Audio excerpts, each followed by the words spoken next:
नमस्कार विद्यार्थी मित्रांनो, आज आपण BA तृतीय वर्षातील पेपर नंबर 10 सामाजिक संशोधन पद्धती यामधील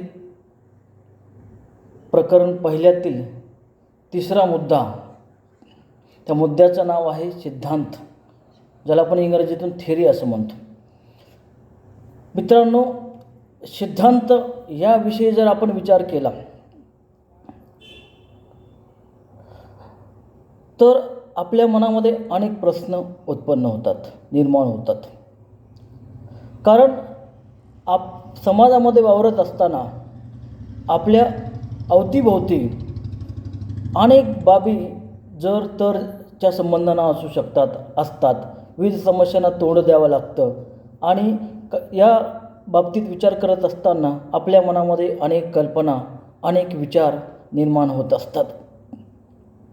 या कल्पना, हे विचार ज्यावेळेस तथ्यरूपांमध्ये, फॅक्टमध्ये ज्यावेळेस त्याचं रूपांतर होतं त्याला आपण ढोबळमानाने थेरी किंवा सिद्धांत असं म्हणतो. मित्रांनो, उदाहरण जर द्यायचं झालं तर आपण म्हणतो की साधारणतः आभाळ खूप काळवटलं आहे, गरमी पण होती, हवा पण येतोय, याचा अर्थ आपण अंदाज असा लावतो की आज पाऊस येणार आहे.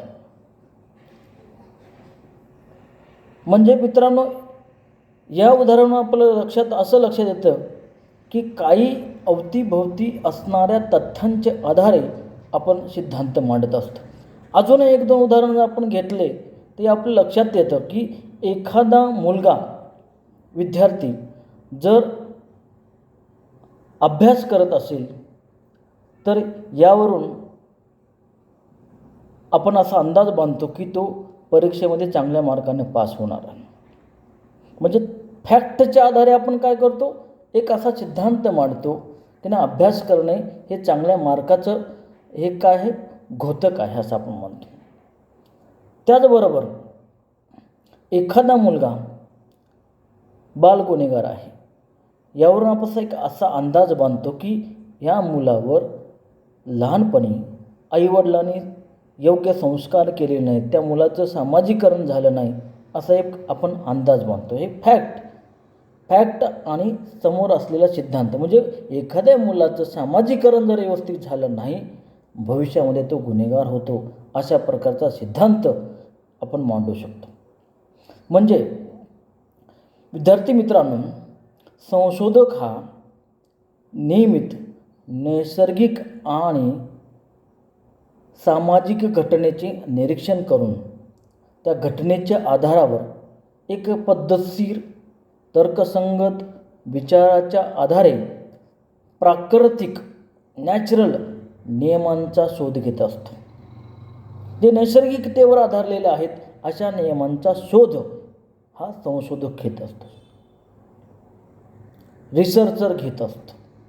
म्हणजे आपल्याला असं ढोबळ मानानं असं म्हणता येतं की या संशोधक त्या शोधाच्या माध्यमातून ज्ञानाशी संबंधित जी विचारव्यवस्था आहे त्याला सिद्धांत मांडण्यासाठी तो अशा प्रकारचा अभ्यास करत असतो.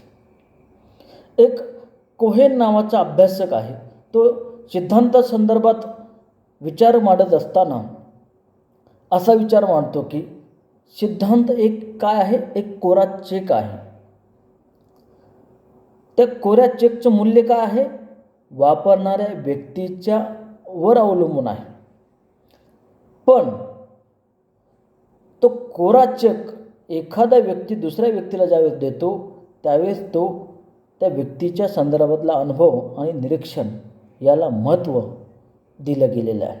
कोहेनचं म्हणणं असं आहे की एखाद्या व्यक्तीच्या हातामध्ये ज्यावेळेस कोरा चेक देतो, तो मागील अनुभव आणि निरीक्षण हा आधार समोर ठेवतो आणि त्या आधारे तो त्याचं मूल्य जपत असतो, असं त्याला म्हणायचं.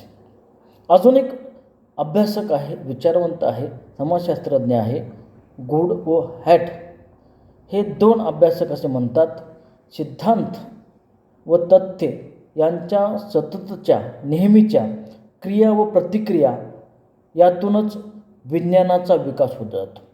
फॅक्ट फॅक्ट म्हणजे काय? तथ्य म्हणजे काय? एक असा अनुभवसिद्ध सत्यापनीय निरीक्षण आहे. म्हणजे अनुभवातून सत्य समोर आणणारे विचार म्हणजे तथ्य आहे.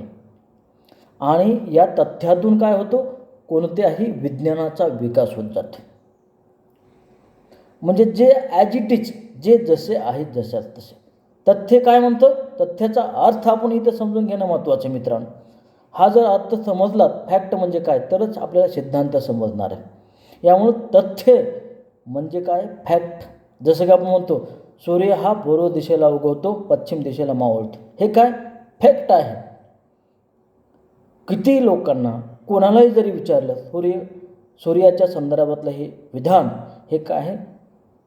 100% सत्यच आहे. पृथ्वीच्या कुठल्याही दिशेला गेलात तर हे विधान काय असेल? हे फॅक्ट आहे असं आपल्याला म्हणतात. हा एक फॅक्ट म्हणजे तथ्य काय करतात? सिद्धांताच्या विकासाला चालना देत असतात. मित्रांनो, पुढे आपण सिद्धांताच्या व्याख्या बघणार आहोत. व्याख्यानंतर सिद्धांताचा अर्थ, सिद्धांताची वैशिष्ट्ये, पुढे आपण सिद्धांताचे महत्त्व या बाबी बघणार आहोत. तत्पूर्वी आपण सिद्धांताच्या व्याख्या 2-3 बघणार आहोत. मित्रांनो, पहिली व्याख्या मांडलेली आहे प्राध्यापक गुड व हॅट यांची व्याख्या आहे.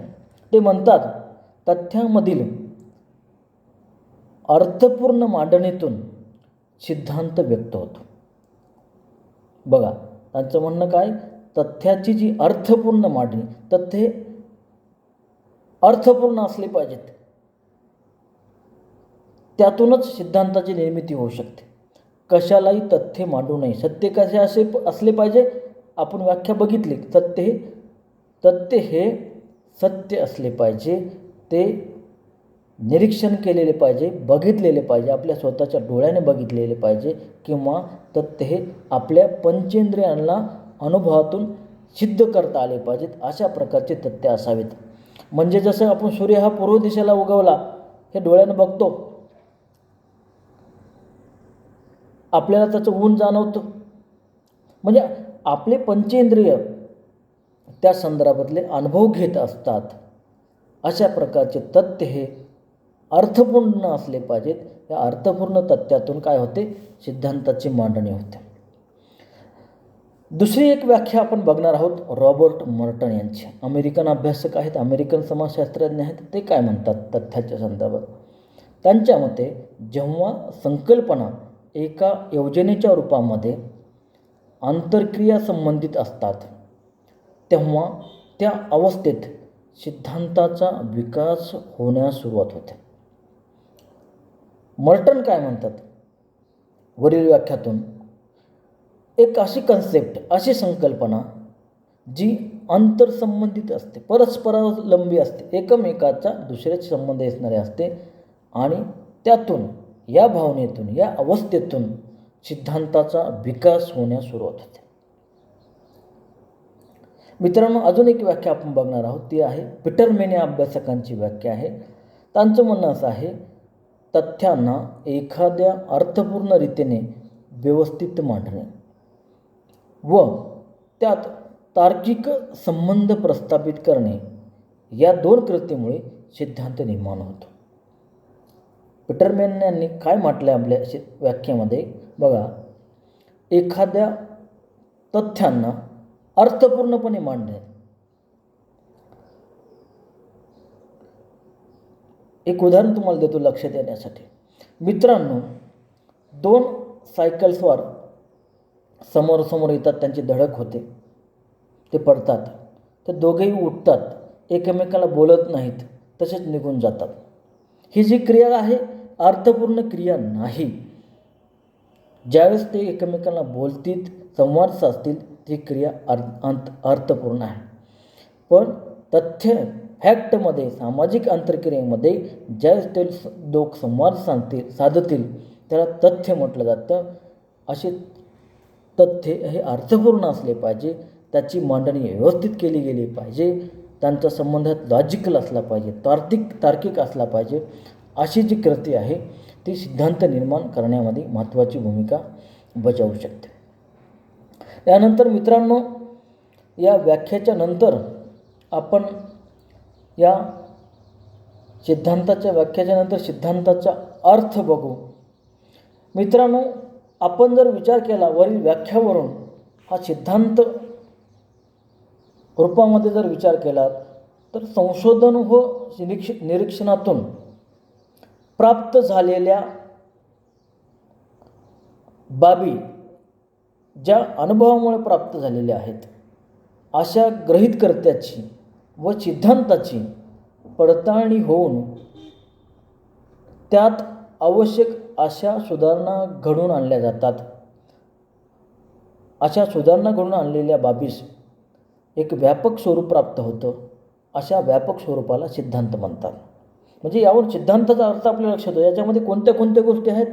एक तर संशोधन केलं जातं, त्यात निरीक्षण केलं जातो, तोच प्रवास पुढे अनुभवातून जातो, गृहीतकर्त्याची निर्मिती केली जाते, त्या गृहीतकर्त्यातून एक सिद्धांत मांडला जातो, त्याची पडताळणी केली जाते, वेळप्रसंगी त्याच्यामध्ये काही सुधारणा केल्या जातात आणि त्यातून व्यापक स्वरूपातून सिद्धांत निर्माण होतो.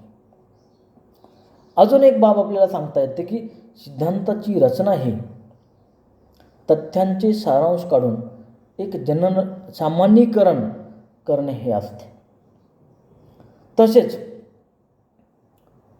तथ्यांना सूत्ररूपाने व्यक्त केले जाते.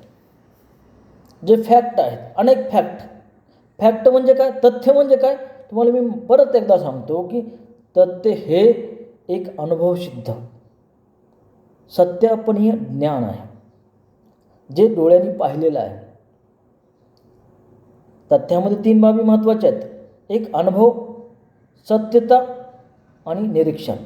या 3 बाबती सूत्ररूपाने मांडणी करणे आणि त्या आधारे भविष्यातील घटनाबद्दल पूर्वानुभव करणे.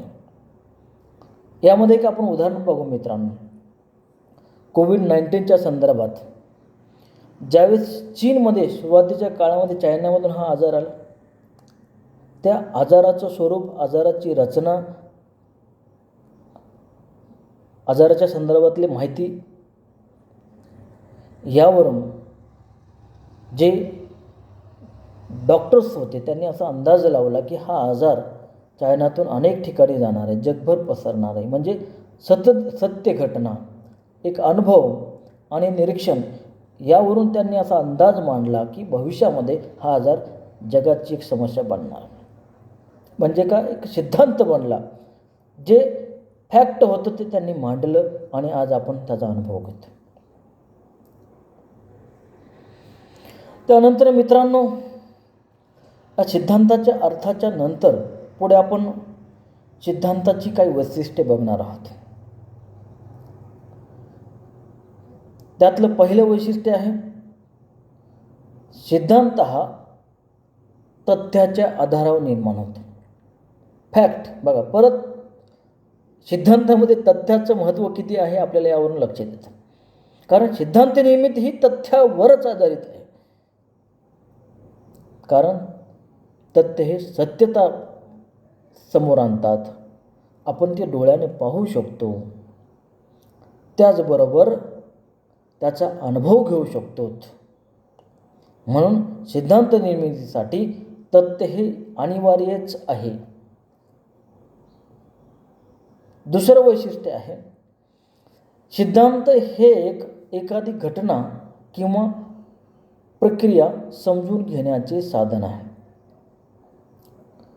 ज्यावेळेस एखादा सिद्धांत निर्माण होतो त्याचा मुख्य आधार जर काय असेल तर एखादी घटना किंवा एखादी प्रक्रिया ही जर समजून घ्यायची असेल तर त्या संबंधित असणारा सिद्धांत जर आपण समजून घ्यायचा घेतला तर ते आपल्याला सहज समजायला मदत होते. मित्रांनो, तिसरं वैशिष्ट्य आहे सिद्धांत हा संशोधनाच्या आधारावरच विकसित होतो. म्हणजे एखादा अभ्यासक, संशोधक संशोधनाच्या आधारातून एखादा शोध लावतो, तो शोध संशोधन रूपाने समाजासमोर आणतो.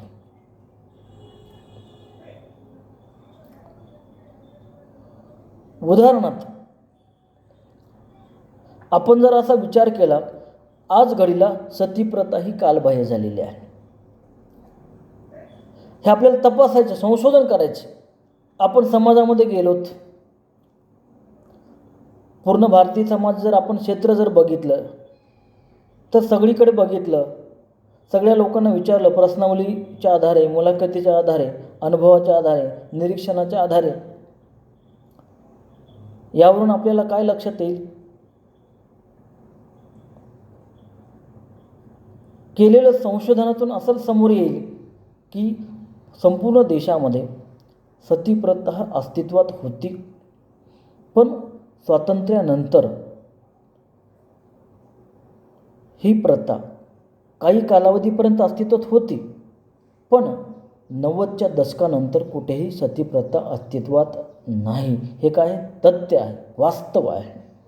म्हणून सिद्धांताचा विकास हा संशोधनावरच आधारलेला आहे. संशोधनातूनच सिद्धांत निर्माण होतो. हे तथ्य, हे सत्य आपल्याला इथं मांडता येतं. त्यानंतर चौथं वैशिष्ट्य आहे ते आहे सिद्धांत हा अनुभवातील तथ्यांशी जुळणारा असावा. म्हणजे कधी सिद्धांत हा काय फॅक्ट्सशी जुळणारा असला पाहिजे, तरच तो समाजमान्य होईल, नसता तो कालांतराने कालबाह्य झालेला आपल्याला दिसेल. त्यानंतर मित्रांनो, पाचवं वैशिष्ट्य आहे सिद्धांताची पडताळणी करता आली पाहिजे. आपण एखादा सिद्धांत म्हणला, सूर्य हा पूर्व दिशेला उगवतो, किती लोकांना सांगितलं, किती लोकांनी जाऊन बघितलं, किती लोकांना दाखवलं, तर सूर्याची दिशा कोणती असेल? पूर्व दिशा असेल. म्हणजे त्याची पडताळणी करता येते. जसं आत्ताच थोड्या वेळापूर्वी मी उदाहरण दिलं की सतीप्रथा आज घडीला अस्तित्वात नाही, तपासायचं, याच्यावर संशोधन घ्यायचं आहे. म्हणजे याची आपल्याला परत पडताळणी करता येते. एक त्याच्यावर निष्कर्ष काय काढला आपण? सतीप्रथा आज घडीला अस्तित्वात नाही. याची पुनर्पडताळणी केल्यानंतर आपला निष्कर्ष काय येणार आहे? सतीप्रथा अस्तित्वात नाहीच. यावरून आपल्याला असं मानता येतं की सिद्धांताची पडताळणी करता आली पाहिजे. म्हणजे आपण जे मांडलेलं आहे, परत त्याचा अभ्यास केल्यानंतर त्याच्यामध्ये बदल असता कामा नये. पण काय होतं, बऱ्याच वेळेस सामाजिक शास्त्रांमध्ये केलेले संशोधन हे परिवर्तनशील असतं. आज केलेले संशोधन हे उद्या तसंच असेल असं सांगता येत नाही. जसं शेतकरी आत्महत्यामध्ये आजची कारणं, मागे झालेल्या आत्महत्येची कारणं वेगवेगळी असू शकतात, किंवा भविष्यामध्ये ज्या शेतकरी आत्महत्या होतील त्याची कारणं कदाचित बदललेली असू शकतात. म्हणून सामाजिक शास्त्रामध्ये आणि नैसर्गिक शास्त्रातील संशोधनामध्ये हा फरक आहे. नैसर्गिक शास्त्रातील बदल हे कायमस्वरूपी बदल नसतात, ते कायमस्वरूपी असतात. त्याच्यामध्ये बदल व्हायला खूप वेळ लागतो. पण सामाजिक शास्त्रामध्ये बदल हे झपाट्याने होतात. एखाद्या संशोधकाने मांडलेले निष्कर्ष हे दुसऱ्या संशोधकाने मांडलेले निष्कर्ष सारखे असतीलच असं सांगता येत नाही. त्यानंतर मित्रांनो, शेवटचं वैशिष्ट्य आहे, सहावं वैशिष्ट्य आहे भावी म्हणजे भविष्यात येणाऱ्या घटनेसंबंधी अचूक अंदाज वर्तविणे हे सिद्धांताचं उद्दिष्ट असलं पाहिजे. म्हणजे सिद्धांत संशोधकांनी अशा पद्धतीनं शोधून काढला पाहिजे जेणेकरून भविष्यामध्ये काय होणार आहे. म्हणजे कोरोनाचं एक उदाहरण जर घ्यायचं म्हटलं तर कोरोनाचं हे संकट किती दिवस आहे, त्याचा शोध म्हणजे अशा प्रकारे शोध लावणे की याचं सिद्धांताच्या आधारे त्याचं एक विशिष्ट उद्दिष्ट समोर असलं पाहिजे. किती दिवस राहणार, त्याचं स्वरूप काय असेल, काय हानी करून जाणार आहे, भविष्यात त्याचे काय अस्तित्व काय असणार, समाजामध्ये काय परिवर्तन यामुळे येणार आहे. म्हणजे संशोधकांनी भविष्यातील वेगवेगळ्या ज्या घटना होणार आहेत त्याचं अचूक अंदाज सिद्धांतामध्ये मांडलं गेलं पाहिजे. हे सिद्धांताचं एक वैशिष्ट्य असायला पाहिजे, जेणेकरून सिद्धांत हा समाज उपयोगी असला पाहिजे, समाजाच्या समस्या सोडवण्यासाठी महत्त्वाची भूमिका बजावणारा असला पाहिजे. हे आपल्याला यातून मांडता येतं. यानंतर मित्रांनो, पुढील लेक्चरमध्ये आपण सिद्धांताचे महत्त्व किंवा त्या अनुषंगाने बघणार आहोत. आज इथं आपण थांबू. धन्यवाद.